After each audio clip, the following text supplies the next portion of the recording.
नमस्कार, मैं पुरुषोत्तम कुमार। आज हम उपस्थित हैं कासमा रफीगंज प्रखंड के कासमा थाना के समीप। इन्होंने यहाँ पर श्रीमद् भागवत कथा का आयोजन किया गया है। तो हमारे साथ जुड़ चुके हैं वृंदावन से आए हुए आचार्य हितेश कृष्ण शास्त्री जी। इनसे बात करेंगे कि आखिर हमारे धर्म पर ही सवाल क्यों उठता है, क्योंकि हमारे पास सभी धर्मों का वीडियो वायरल होता है, परंतु हमारे उन पे सवाल नहीं उठाकर हमारे धर्म पर ही सवाल उठा जाता है। तो सबसे पहले स्वागत है शास्त्री जी आपका। जय श्री आदि भैया, आपका भी बहुत बहुत स्वागत है। तो सबसे पहला सवाल रहेगा कि आपने श्रीमद् भागवत कथा का प्रारंभ आपने कब किया? कथा का प्रारंभ हमने 2015 में करना प्रारंभ किया था। नवंबर के महीने में पहली हमारी कथा थी ग्वालियर में 2015 में। तो आपको यह श्रीमद् भागवत कथा कराने का मकसद क्या है? कथा कराने का उद्देश्य केवल एक ही है, सनातन धर्म का प्रचार प्रसार करना और सनातन का जो मूल तत्व है, जो पूर्ण रूप से वैज्ञानिक पद्धति पर आधारित है, उस तत्व को आज के नए युवा को समझाना। क्योंकि आज का युवा जो हमारा है वो ज़्यादातर पश्चिमी सभ्यता की ओर बढ़ रहा है, तो उसको पश्चिमी सभ्यता से हटाकर और भारतीय सभ्यता की ओर स्थापित करना, उसको सनातन के प्रति मोड़ना, यही सनातन का उद्देश्य है। और ये तो है क्योंकि भगवान श्री कृष्ण के जब अर्जुन युद्ध करने से घबरा रहे थे, तो उस समय भगवान श्री कृष्ण ने श्रीमान अर्जुन को कर्म और धर्म का ज्ञान के बारे में समझाए, तभी वह युद्ध के लिए तत्पर हुए। तो आखिर हमारे धर्म पर ही क्यों सवाल उठता है? और धर्म का वीडियो वायरल होता है और धर्म का बहुत सारा वीडियो वायरल होता है, परंतु उन पे सवाल नहीं उठकर हमारे धर्म पर ही क्यों सवाल उठता है, हमारे हिंदू धर्म पर? देखिए, अन्य जितने भी मजहब हैं वो कुछ 500 या 1000 वर्ष पूर्व बनाए गए हैं, उससे पहले उनका कोई अस्तित्व नहीं था। लेकिन जो सनातन धर्म है, ये जब से धरती की स्थापना हुई है तब से आप तक चला आ रहा है, और ये किसी एक व्यक्ति ने नहीं बनाया है। ये कई संतों ने अपनी विचारधारा, कई महापुरुषों ने अपनी विचारधारा को धीरे धीरे शास्त्रबद्ध करके, श्लोकबद्ध करके, पुस्तकबद्ध करके हम सबको इसके लिए प्रेषित किया है। अब हर एक व्यक्ति की, हर एक संत की, हर एक ऋषि की अलग अलग विचारधारा है। अब उनकी विचारधारा, उनके समय में उन्होंने किस विचारधारा से लिखा, आज के व्यक्ति उसको समझ नहीं सकते। आज के व्यक्ति की छोटी मानसिकता है, उम्र कम है, बुद्धि का विकास उतना नहीं है। उस समय बुद्धि का विकास भी ज़्यादा था, उम्र भी ज़्यादा थी, विचारधारा भी अलग थी, समाज का वातावरण भी अलग था। अब आज का व्यक्ति उस समय की विचारधारा को समझ पाता नहीं है, उनके विचारों को समझ पाता नहीं है। बस कुछ शब्दों को, कुछ लाइनों को इधर उधर से लेके तोड़ फोड़ करके और अपना मन माना अर्थ निकाल कर उस पर संदेह उत्पन्न कर देता है। लेकिन हमें चाहिए, इसीलिए शास्त्र में कहा गया है कि शास्त्रों का अध्ययन केवल और केवल गुरु के सानिध्य में बैठ के ही करना चाहिए। क्यों? क्योंकि गुरु हमें उस शास्त्र का सही अर्थ बताता है कि इसका अर्थ क्या है, ये ऋषि हमसे क्या कहना चाहते हैं। अब कोई गुरुओं के सानिध्य में जाते हैं नहीं, बस किताब ले आए बाज़ार से और पढ़ ली और मन माना अर्थ निकाल देते हैं। वो मन माना अर्थ निकालते हैं तो उसका गलत प्रचार समाज में करना प्रारंभ कर देते हैं। इसीलिए बार बार सनातन धर्म पर सवाल उठाए जाते हैं। आखिर इसे जड़ से खत्म कैसे किया जा सकता है? नहीं किया जा सकता, सत्य बात तो ये है। आखिर क्यों नहीं किया जा सकता? आखिर क्योंकि सत्य कहा जाता है कि सत्य की जीत हमेशा होती है, चाहे वह असत्य कितना दिन भी वो सर उठा सके, परंतु सत्य की जीत होती है। तो आखिर इसे जड़ से खत्म तो किया जा सकता है। 2 प्रकार की शक्तियां हैं, एक सकारात्मक शक्ति, एक नकारात्मक शक्ति, और दोनों ही शक्तियों का संसार को चलाने में अपना अपना योगदान है। सकारात्मक शक्ति क्या कहती है? बोले शास्त्रों के हिसाब से चलो, वेद के हिसाब से चलो, पुराण के हिसाब से चलो और अपना जीवन जियो और जीने दो। लेकिन नकारात्मक शक्ति क्या कहती है? नहीं, हम जो कहेंगे वही होगा, हम जो मानेंगे वही होगा, वही सत्य, दूसरा कोई सत्य नहीं है। अब दोनों शक्तियों का समन्वय यदि नहीं होगा, संसार ही समाप्त हो जाएगा। इसीलिए आप ये कहो कि जैसे इस प्रकार के सवाल उठाने वाले समाप्त ही हो जाएं या गलत काम करने वाले समाप्त ही हो जाएं, तो ये केवल आपका भ्रम है। ऐसा कभी हो ही नहीं सकता। सतयुग से लेकर कलयुग आ गया, जहाँ तक महापुरुष पैदा होते हैं तो महापुरुषों के साथ में दुष्ट भी पैदा होते हैं। दोनों का समन्वय है, तो आप इसको समाप्त तो कर ही नहीं सकते। हाँ, अपनी बात को बड़ा कर सकते हो, धर्म को बढ़ा सकते हो, लेकिन अधर्म को पूर्ण रूप से समाप्त नहीं किया जा सकता।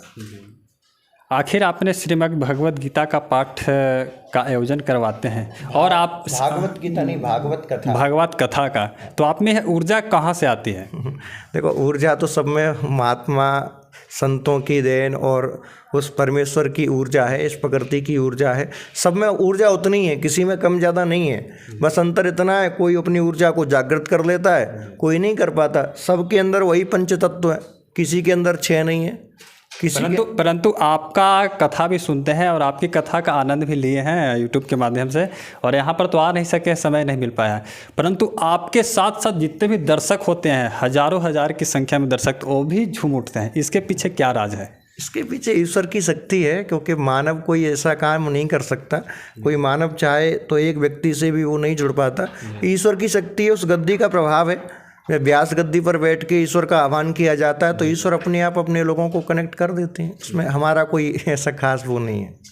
और अभी फ़िलहाल में कुछ दिन पूर्व में कहा जाता है बागेश्वर धाम वाले आचार्य श्री धीरेन्द्र कृष्ण शास्त्री, आखिर उनके ऊपर ही सवाल क्यों उठाया जा रहा है, और इसके बारे में बताएंगे? देखिए, संसार में हर प्रकार की शक्ति है। अब जो जिस शक्ति के बारे में नहीं जानता वो तो यही कहेगा ये होता ही नहीं है। उदाहरण के लिए बताते हैं, आज से 20 साल पहले आप किसी से कहते कि आप एक दूसरे को सामने देखकर बात कर सकते हो, तो क्या लोग मानते? नहीं मानते। क्यों? क्योंकि उस टेक्नोलॉजी को वो जानते ही नहीं है। अब आज हम कहें कि आने वाले 10 साल में ऐसा युग आने वाला है कि वीडियो कॉलिंग भी ख़त्म हो जाएगी। जैसे 3D टेक्निक से आप ऐसा लगेगा कि सामने आदमी खड़ा है और हम आपसे बात कर रहे हैं, उसको आप अनुभव कर पाओगे। लेकिन आज का व्यक्ति नहीं मानेगा। क्यों नहीं मानेगा? क्योंकि उसने वो भी चीज़ वो अनुभव नहीं की। तो जिस व्यक्ति को जिस विद्या का ज्ञान नहीं होता वो उस पर संदेह उत्पन्न करता है। लेकिन इसका अर्थ ये नहीं है कि यदि आपको ज्ञान नहीं है तो वो विद्या है ही नहीं। विद्याएं सब प्रकार की हैं। धीरेन्द्र कृष्ण शास्त्री जी के पास भी विद्या है, ईश्वर की कृपा है और वो है। इसमें कोई गलत काम नहीं है। जिसको ज्ञान हो जाएगा उसको मानेगा, जिसको नहीं होगा वो नहीं मानेगा। और आपका नाम भी है आचार्य धीरेन्द्र कृष्ण शास्त्री, आपका भी नाम है आचार्य श्री हितेंद्र कृष्ण शास्त्री। इसके पीछे क्या राज है? अब नाम तो नाम है, अब शास्त्री तो वैसे हम कभी लगाते नहीं है, क्योंकि शास्त्री एक उपाधि है जो स्कूल में विद्या अध्ययन करने के बाद ही प्राप्त होती है। शास्त्री का अर्थ है शास्त्र को जानने वाला। आचार्य का अर्थ है उस जानकारी को अपने आचरण में धारण करने वाला। तो ना तो हमने अपने नाम के पीछे कभी शास्त्री लगाया ना आचार्य। वो तो लोगों की भावनाएं जो मन में आए वो कह देते हैं, हम किसी को ना रोकते ना टोकते। और हमारे जो वेद पुराण है, हमारे भारत के जो वेद है, गीता है, तो गीता से श्रीमद् भगवत कथा से युवाओं को क्या सीख लेनी चाहिए? देखो, गीता पहले आप ये समझिए, गीता अलग है और भागवत कथा अलग है। दोनों में लोग कंफ्यूज इसलिए हो जाते हैं क्योंकि दोनों का नाम श्रीमद् भागवत है।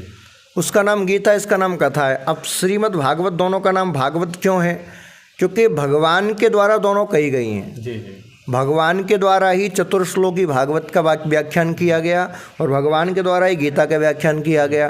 तो जो भगवान के द्वारा कही जाए वो भागवत। इसीलिए दोनों में कंफ्यूज हो जाता है, बोले कौन सी गीता है कौन सी भागवत। यहाँ पर जो हो रही है वो भागवत महापुराण हो रही है। गीता वो है जो श्री कृष्ण ने अर्जुन को महाभारत में उपदेश दिया था। अब आपका प्रश्न के युवाओं को क्या सीखना चाहिए, तो युवाओं को यही सीखना चाहिए कि आप सोचिए, एक बालक का जन्म कारागार में होता है।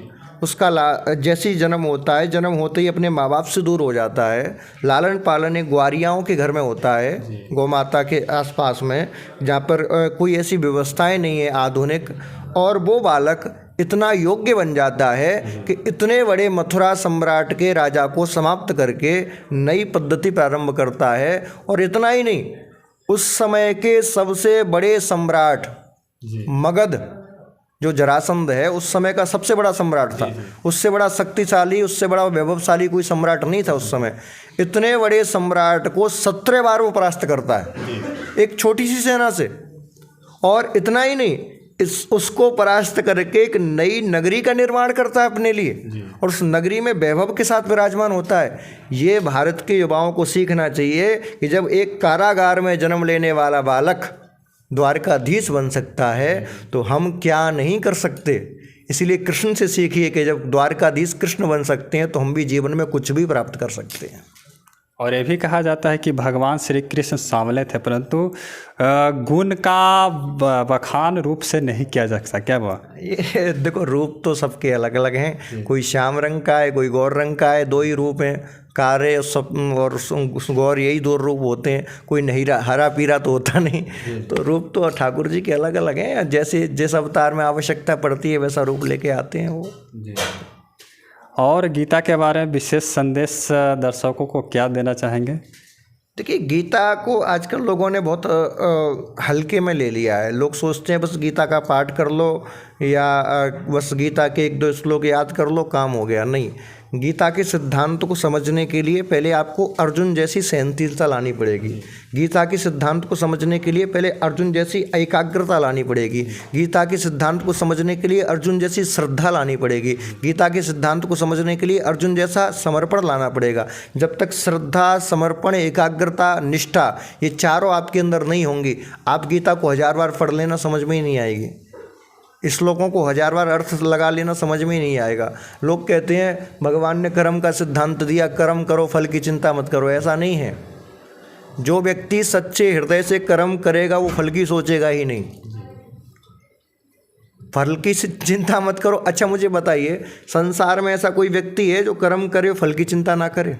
जी, सभी लोग चिंता करते, कर्म करते हो, फल की चिंता। पहले कर्म करने से पहले वो अपने फल की चिंता करने लगते हैं। क्या बिना फल की चिंता की हम कर्म कर सकते हैं? नहीं, ऐसा तो बहुत कम ही होते हैं। नहीं कर ही नहीं सकते। इसीलिए ये कहना गलत है कि कर्म करते रहो, फल की चिंता मत करो। नहीं, आप कर्म करो, लेकिन हमें उस कर्म से क्या प्राप्त करना है उसको याद में रखो, ध्यान में रखो। अर्जुन महाभारत का युद्ध लड़ रहा था, लेकिन लड़ते लड़ते उसके एक माइंड में था कि मुझे युद्ध जीतना है। जीत क्या है? कर्म का फल। तो हमें एक बात दिमाग में लेके चल रही है कि हमें जो भी हमारा लक्ष्य है उसको प्राप्त करना है, लेकिन उस प्राप्त करने के ख्वाबों में ना खोए रहें। उसको प्राप्त करने के लिए दिन रात एक करके कर्म करते रहें, क्योंकि सपने वो नहीं होते जो रात में सोने के बाद आते हैं। सपने वो होते हैं जो आपको सोने ही नहीं देते हैं, तो वही सपने साकार होते हैं। और बाकी आचार्य हितेंद्र कृष्ण शास्त्री जी का जवाब कैसा लगा और मेरा प्रयास कैसा रहा, और कोई सवाल छूट गया हो तो आप कमेंट बॉक्स में कमेंट करके ज़रूर बताएंगे। क्योंकि श्रीमद् भागवत का जो यहाँ कथा का शुरुआत हुई है, यहाँ कितने दिनों तक चलेगी? आज कथा का 5म दिवस है। 2 दिन और कथा रहेगी, 7 दिन की कथा रहती है। तो आप सभी ज़रूर देखें, और यहाँ पर जितने भी कासमा थाना के अंतर्गत जितने भी गांव हैं वहाँ से आएँ और सभी लोग इस कथा का श्रवण करें। क्योंकि श्रीमद् भागवत कथा जो है हमारे भारत के प्राचीनतम यह कथा है, इनसे सुने। बाकी मेरा प्रयास कैसा रहा ज़रूर बताएं। जय हिंद, जय भारत, भारत माता की जय।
शांतिरामः शांतिरोमदयः शांतिः ब्रह्मदयः शांति विश्वेदेवाः शांति ब्रह्म शांति सर्वगुण शांति शांतिरेव शांति सामा शांतिरेधि हरि ओम जगने जगने महे वक्रतुंडाय धीमहि तन्नो दन्ति प्रचोदयात् हरि ओम कात्यायन्यै च विद्महे कन्याकुमारै च धीमहि तन्नो देवी प्रचोदयात्। श्रीमद्भागवत महापुराण की पूज्य सदगुरुदेव महाराज की वृंदावन बिहारी लाल की जय। जय जय श्री राधे जय जय श्री राधे जय जय श्री राधे जय जय श्री राधे। मैं अब सभी भक्तों से आग्रह करूंगा कि आप सभी लोग अपने यथा स्थान पर आसन हो जाएंगे एवं निवेदन पुनः रहेगा कि जो आपकी व्यवस्था की गई है उसके अनुरूप ही आप अपने अपने स्थान पर विराज जाएं। किसी प्रकार की अव्यवस्था आपके द्वारा ना हो इस बात का आप सभी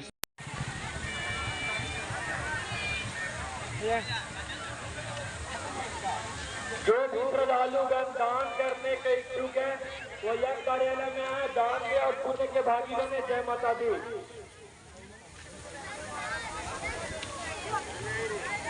जो भी श्रद्धालुगण दान करने के इच्छुक है, दान करने के इच्छुक है वो यह कार्यालय में आए, दान दे और पुण्य के भागी बने। जय माता दी।